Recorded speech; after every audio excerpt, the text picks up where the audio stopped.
Hello everybody, welcome back to another video, and today we're going to be doing the second part of section 2.6. And yeah, let's get started. So, first of all, I'm sorry I couldn't post this video the next day, but because I had a lot of work to do. But anyway, let's get on with the video. So, we left off with conjunctions and disjunctions, so now we're going to be talking about intersections. And the sign for an intersection is like an upside down U.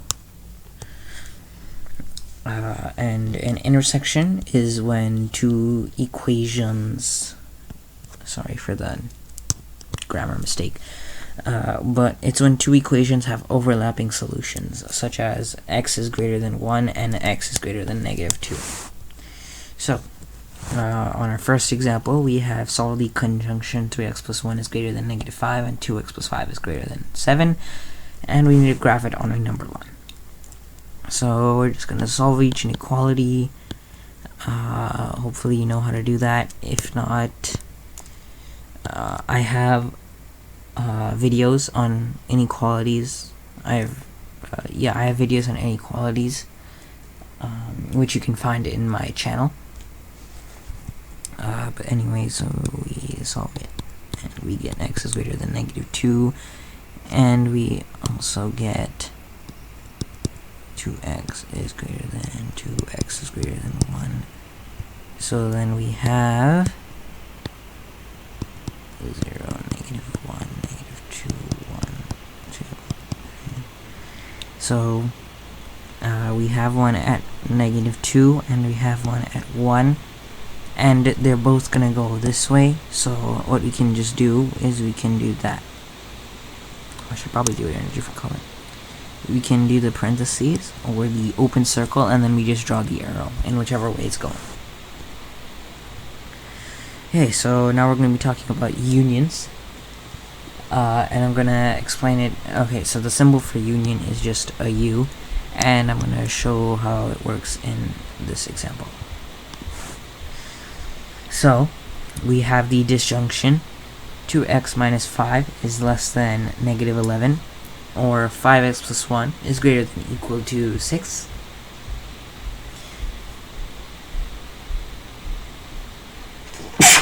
Excuse me. So, yeah, okay, so we have these disjunctions, and we need to solve. So, 2x is less than -6.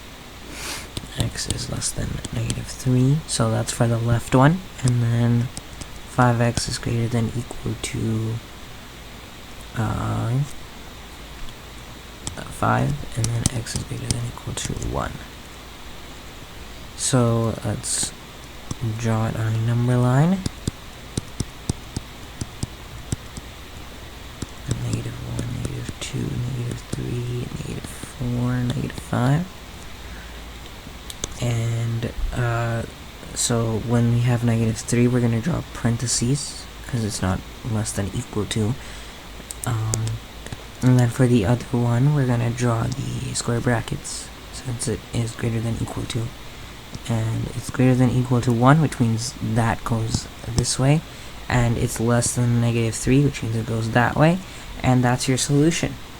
Everything in between, the stuff that's in between, this green stuff, that is not a valid solution for both equations, so then you just don't use that. Okay, so now we're going to solve word problems, which we didn't solve in the first part, so yeah. So, Sherry, I don't know how to pronounce it, but this girl had a score of 94, 86, and 84 and 88 on her first 4 exams for the semester. What score must she obtain on the 5th exam to have an average of 90 or better for the 5 exams? So we're going to have the 5th exam equal x.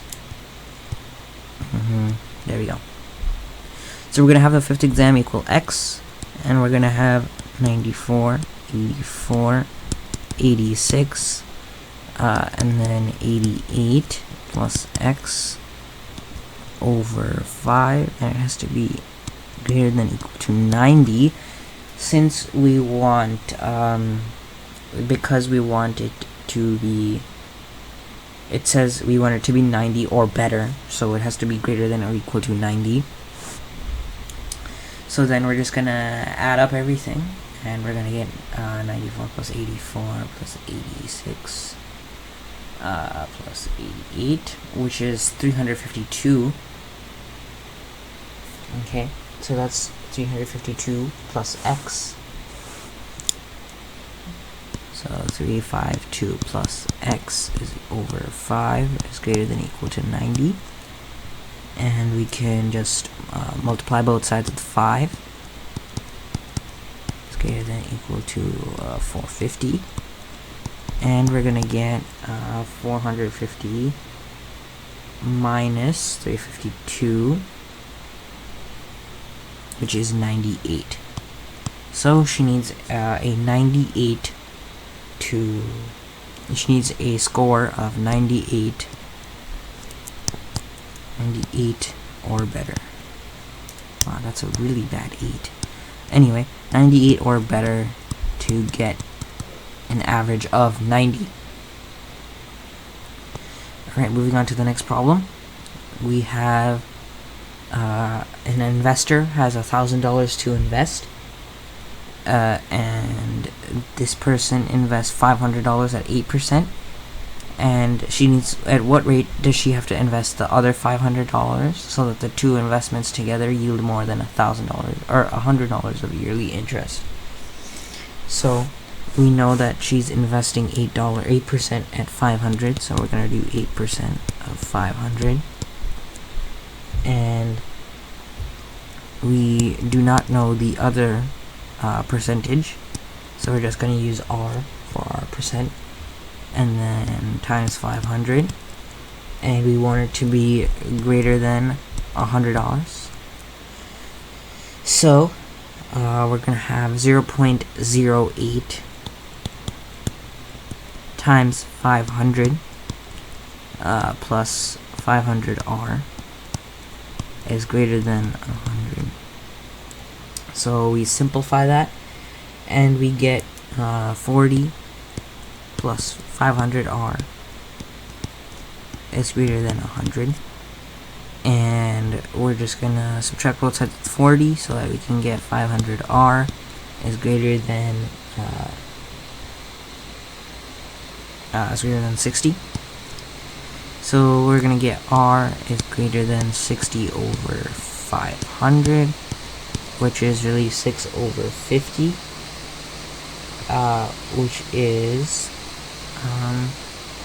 if we multiply the numerator and the denominator with 2, we get 12 over 100, which is equal to 12%. So the second rate needs to be at 12%. Okay, this is going to be our last example, I think. So a nursery advertises that a particular plant only thrives when the temperature is between 50 degrees Fahrenheit and 86 degrees Fahrenheit inclusive. The nursery wants to display this information in both Fahrenheit and Celsius on an international website. What temperature range in Celsius should the nursery display for this particular plant? So Fahrenheit is equal to 9 over 5 Celsius plus 32. So that's the formula. That's the conversion formula from Celsius to Fahrenheit. One way you could do it is to solve for C and then plug in the values of Fahrenheit, and then you would just do X is less than equal to Celsius, which is less than equal to some other Y. Okay, and that's one way you could do it. Another way you could do it is you could do a little bit more complicated way where you have 50 as the lowest temperature is less than equal to this formula, 9 over 5c plus 32, which is less than equal to 86, and you would solve both of them at the same time. So how you would solve both of them at the same time is when you subtract, like say you want to get rid of the 32, you would subtract it normally from both sides. In this, you just do 50 minus 32 is less than equal to 9 over 5c is less than equal to 86 minus 32. So that's how you would continue solving this, and I'm going to continue solving it like this. So you're going to get 18 is less than equal to 54, or not less than equal to, is less than equal to 9 over 5c, which is less than equal to 54, and then you're going to multiply it with the inverse so that we can get rid of the fraction. So we're going to have 5 over 9 times 18 is less than equal to c, which is less than equal to 5 over 9 times 54. So we know that 9 times 6 is equal to 54, and 9 times 2 is equal to 18. So we're going to get 10 is less than equal to c, which is less than equal to 30. So the range should be from 10 degrees Celsius to 30 degrees Celsius. And that's going to be the range. And that is going to be it for this video. I hope you guys liked it and enjoyed. If you did like it and enjoyed it, please leave a like and subscribe.